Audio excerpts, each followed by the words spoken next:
চলে আসবো আর কি। যাও, তুমি তো মিটিং টিটিং প্রায়ই পড়ে, তো ঢাকায় থাকলেই তো পারো। এইখানে থেকে কি লাভ? যাতায়াত করতে অসুবিধা হয় না? ওখানেই থাকো। হ্যাঁ, না আব্বা কি বলো, আম্মা সিক না।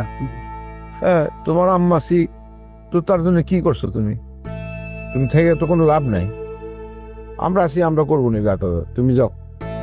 বা ওই যে সবকিছু তো ঠিক হয়ে যাবে আব্বা। ওই যে আমি ইন্দোনেশিয়ায় গেলাম, হুটহাট করে একটা দারুণ বিজনেস পেলাম, ওখানে ওই টাকাটা ইনভেস্ট করলাম, এক সপ্তাহ পরে আমি দ্বিগুণ পেয়ে যাব, ওইটা আমি দিব আর কি। তোমার মা এক সপ্তাহ পর্যন্ত টিকা থাকবে কিনা তার কি কোনো হিসাব আছে?